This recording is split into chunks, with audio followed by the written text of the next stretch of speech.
Today, we are looking ahead to what is shaping up to be an absolutely massive month for gaming. February 2026 is here, and the release schedule is packed with everything from long-awaited AAA sequels to some incredibly creative indie games. We have 13 titles to get through today, covering every genre that you can imagine, from survival horror, tactical shooters, cozy survival sims, and even some chaotic vehicular combat. I'm going to break these down by release date so you can mark your calendars accordingly. Grab a drink, get comfortable, and let's dive into the new games that are releasing in February 2026. We are kicking things off right at the start of the month on February 3rd with a game that looks like absolute chaos, but in the best way possible. It's called Yap Yap. This is coming to us from the developers at Masonbap, and if you're looking for a new party game to scream at your friends over, this might be the one. Yap Yap is a magic-themed co-op horror game where you and up to 5 friends play as minions summoned by a wizard. Your entire goal is to break into the rival Archmage's tower and cause as much vandalism as you possibly can. You are trying to fulfill a destruction quota by breaking furniture, clogging toilets, and just being a general nuisance, all while avoiding the magical beasts guarding the place. What makes this really stand out is the mechanic where you have to use your actual voice to cast spells. You need to clearly enunciate incantations to push, pull, or transform objects, which I imagine is going to lead to some hilarious moments when everyone is panicking. It sounds like a fantastic time for specialized co-op groups who want something high energy and ridiculous to start the month. Just one day later, on February 4th, we have a fascinating pivot for a massive franchise with PUBG Blindspot. We all know Krafton for popularizing the battle royale genre with the original PUBG, but this title is taking that universe in a completely different direction. PUBG Blindspot is a top-down tactical shooter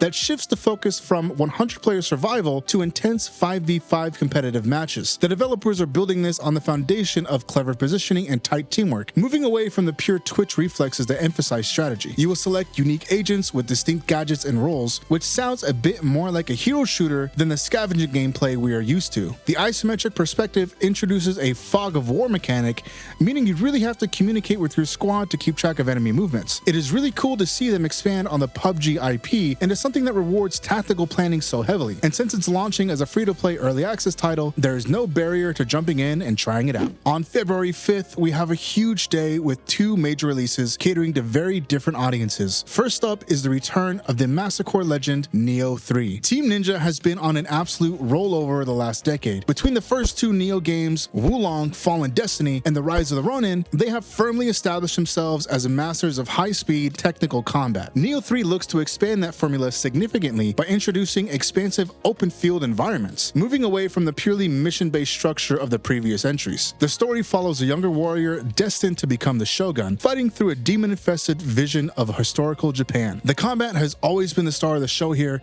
and this time they are letting players switch between 2 distinct styles, samurai and ninja, on the fly. They have also added new mechanics like an art proficiency system and a last-second deflect mechanic that should add even more layers to those brutal boss fights. If you love challenging action RPGs where every victory feels earned, this is easily one of the biggest releases of the month. Also landing on February 5th, we have something special for the JRPG fans with Dragon Quest Reimagined. This appears to be a major remake of Dragon Quest VII, a game that is famous for being absolutely massive in scope. Square Enix has been doing a wonderful job revitalizing their classic catalog lately, and this title breathes new life into the adventure with a stunning diorama art style that really pops. You embark on a time-traveling journey to restore forgotten lands to the present, solving mysteries that span across different eras to save the fragmented world. One of the smartest things they have done here is streamline the narrative, which was a barrier for some people in the original game, while keeping the sense of an epic journey. They have also revitalized the turn-based combat with a new moonlighting mechanic, which allows characters to level up 2 vocations simultaneously. This combines with visual enemy encounters and an auto battle option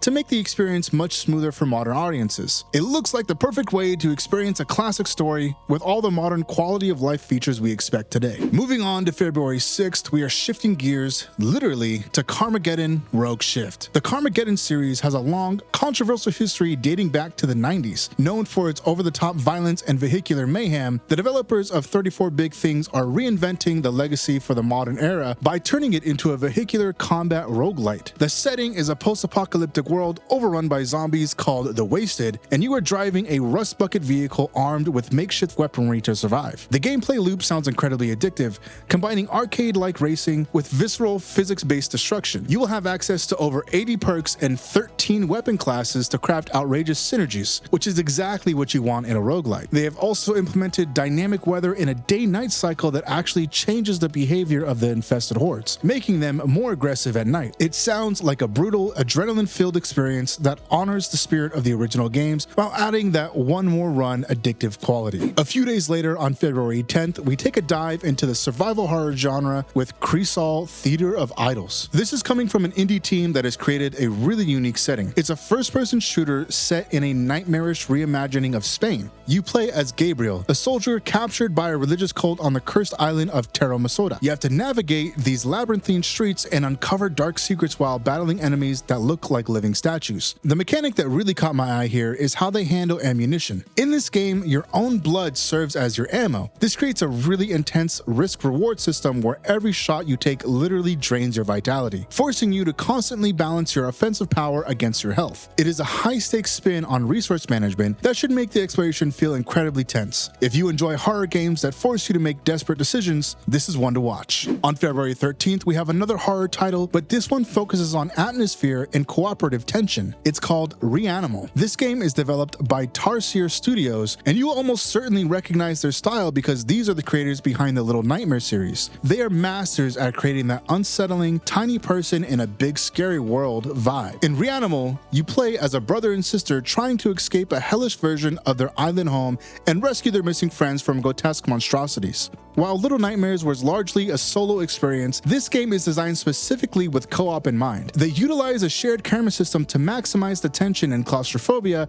as you solve environmental puzzles together. A big new feature here is boat travel, which lets you explore a fragmented archipelago and uncover secrets in a non-linear way. Tarsier Studios has such a fantastic track record with environmental storytelling, so I have high hopes that this will be a terrifyingly good time for co-op duos. Sharing that February 13th release date is a game that sits on the complete opposite end of the tonal spectrum, High on Life 2. The first High on Life from Squanch Games was a massive breakout hit, thanks to its distinct brand of comedy and colorful sci-fi world. This sequel is doubling down on that formula, sending you back into the cosmos to save humanity from a new intergalactic conspiracy. You are once again teaming up with a cast of sentient, talking guns, each with their own quirky personalities and combat functions. The big gameplay addition this time around is a fully functional skateboard. This allows for high-speed traversal across massive hub worlds and the neon-drenched cities, adding a layer of mobility that should make the combat feel much faster and more fluid. You can expect plenty of side missions, collectibles, and eccentric NPCs to interact with. If you enjoyed the humor and chaotic gameplay of the first game, this sequel looks like it's going to deliver another wild, absurd ride. After a busy mid-month, things slow down a little on February 16th with AstroBotanica. This comes from Space Goblin Studios and it offers a really interesting twist on the survival farming simulator genre. You play as an alien botanist who is stranded on a prehistoric Earth. Your main goal is to cultivate rare flora and conduct research to save your home planet. But there's a catch. You cannot breathe Earth's oxygen-poor, ancient atmosphere. So while you are doing the relaxing stuff like growing plants, building a base, and taming primitive animals,